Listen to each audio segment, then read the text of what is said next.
Cinema की दुनिया में कई ऐसे कलाकार हैं जिन्होंने अपनी अमिट छाप छोड़ी है। सिल्क स्मिता ने भी अपनी एक खास पहचान बनाई है, लेकिन उनकी जिंदगी का सफर बहुत कम उम्र में ही खत्म हो गया। सितंबर में उन्होंने चेन्नई में अपने ही घर में पंखे से लटककर आत्महत्या कर ली। स्मिता की आत्महत्या के क्या कारण थे? किसने उनकी जिंदगी की राह बदल दी? स्मिता की मौत से कुछ घंटे पहले क्या हुआ था? साउथ और भारतीय फिल्मों को हिला देने वाली सिल्क स्मिता की असली कहानी क्या है? आइए आज के वीडियो में स्मिता के बारे में विस्तार से जानें। विस्तार से बताने से पहले वीडियो को लाइक करें और कमेंट बॉक्स में सिल्क स्मिता की जो फिल्म देखी उसका नाम जरूर बताएं। स्मिता का जन्म दिसंबर में पश्चिम गोदावरी जिले के एलुरु के पास कोवाली में हुआ था। उनका असली नाम विजयलक्ष्मी है। मां का नाम सरसम्मा है।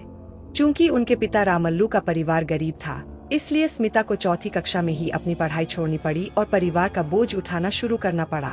स्मिता की शादी बहुत छोटी उम्र में हो गई थी। ससुराल वालों के दुखों को सह न कर पाने के कारण वह घर से भाग गई।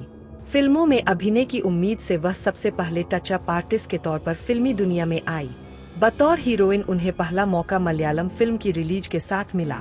उस फिल्म के निर्देशक एंथनी विजयलक्ष्मी ने उनका असली नाम बदलकर स्मिता रख दिया। बाद में तमिल फिल्म वंडी चक्रम में स्मिता के किरदार का नाम सिल्क था। डायरेक्टर के तौर पर स्मिता सिल्क स्मिता बनी और खूब मशहूर हुई।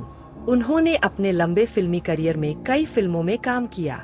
फिल्म इंडस्ट्री में आने के लिए उन्हें कई उतार चढ़ाव का सामना करना पड़ा। कई लोगों ने उनका अपमान किया कि वह फिल्मों के लिए उपयुक्त नहीं है, लेकिन इन सब के बावजूद उन्होंने खुद को एक अभिनेत्री और निर्माता के तौर पर साबित किया। शुरुआत में उन्हें अभिनय या संवाद बोलना भी पसंद नहीं था। उचित शिक्षा के अभाव में अगर कोई उन्हें संवाद पढ़कर सुनाता भी तो वह उसे समझ नहीं पाती थीं और धारा प्रवाह बोल भी नहीं पाती थीं। इसके अलावा उनका रंग गोरा है। ये सब स्मिता की खामियां हैं, लेकिन नृत्य में प्रतिभा का मतलब है खुद को पेश करने का हुनर। खास तौर पर उनकी नशीली आंखों ने स्मिता को एक बेमिसाल नर्तकी बना दिया है। मद्रास पहुंचकर स्मिता ने तत्कालीन चरित्र अभिनेत्री छाया देवी के घर में एक मकान किराए पर लिया। मौके तलाशते हुए वह छाया देवी की टच अप असिस्टेंट बनकर शूटिंग पर जाती थीं। उस समय वह अभिनेताओं से तकनीक सीख रही थीं। उस समय उन्होंने छाया देवी के जरिए सहायक निर्देशक के तौर पर त्रिपुरानेनी वरप्रसाद द्वारा निर्देशित फिल्म आदांते अलुसानी में फटाफट जयलक्ष्मी को दोस्त बनाया। उसके बाद उन्होंने फिल्म अयाराम्मा बंगाराया में काम किया, लेकिन इससे उन्हें ज्यादा पहचान नहीं मिली। उसके बाद उन्हें फिल्म सीता को ओका चिलुका में चरित्र कलाकार के तौर पर मौका मिला, लेकिन दर्शकों ने सिल्क स्मिथ को ग्लैमर स्टार के तौर पर आसमान पर पहुंचा दिया। उस मौके से लेकर उसके बाद उन्होंने सालों तक रिलीज होने वाली हर फिल्म में काम किया। इस तरह स्मिता का डांस उस मुकाम पर पहुंच गया जहां वह तेलुगु, तमिल, मलयालम, कन्नड़ और हिंदी फिल्मों में एक जरूरी चीज बन गई। जो फिल्में बंद हो गई थीं, उनमें भी स्मिता ने डांस किया। कई सुपरहिट फिल्में रहीं और तमिल इंडस्ट्री में ऐसे हीरो नहीं थे जिनमें स्मिता के लिए दीवानगी थी। अगर आप स्मिता का खाया हुआ सेब खरीद ले तो समझ सकते हैं कि उस दौर में स्मिता का कितना क्रेज था। सिल्क स्मिता के बेहतरीन ड्रेस सेंस ने भी उन्हें शीर्ष पर पहुंचने में मदद की। वह अंग्रेजी में पारंगत हो गईं, जिसने अच्छी पढ़ाई करने वालों को भी चौंका दिया। स्मिता के बारे में कहा जाता था कि वह समय की पाबंद थीं और एक कैरेक्टर आर्टिस्ट के तौर पर वसंत कोकिला ने भी उन्हें अच्छी पहचान दिलाई। स्मिता के बड़े होने के दौरान उनके बारे में कई तरह की अफवाहें उड़ी।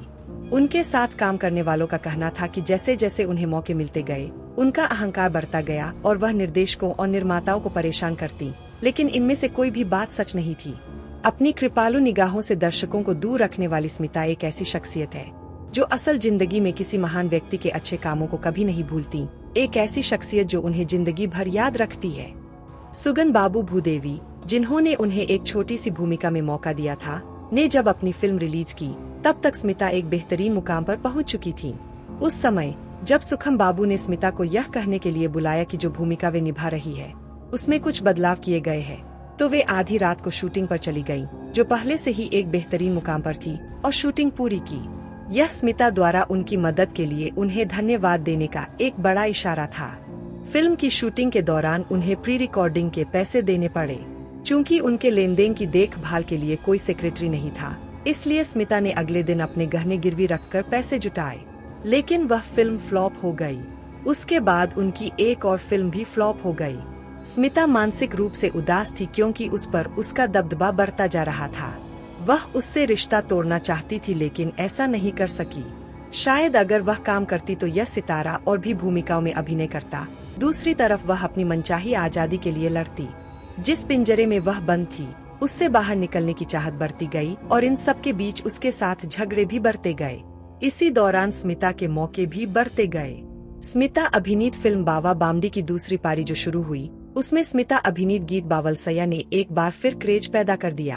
आर्थिक तंगी में डूब चुकी स्मिता को इससे बाहर निकलने में काफी मानसिक तनाव का सामना करना पड़ा। धमकियां बढ़ती गईं।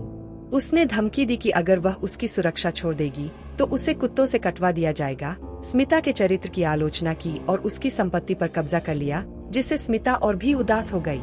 अगर वह उसे अलग करना चाहता था तो वह उसे अलग कर देगा, अगर वह खुश रहना चाहता था तो वह उसे अलग कर देगा। वह फूट फूट कर हंसा और कहा, मुझे कुछ ही घंटों में अपना फैसला बताओ, बस गया। तब भी स्मिता एक ऐसे मुकाम पर पहुंच गई जहां वह कुछ नहीं कर सकती थी।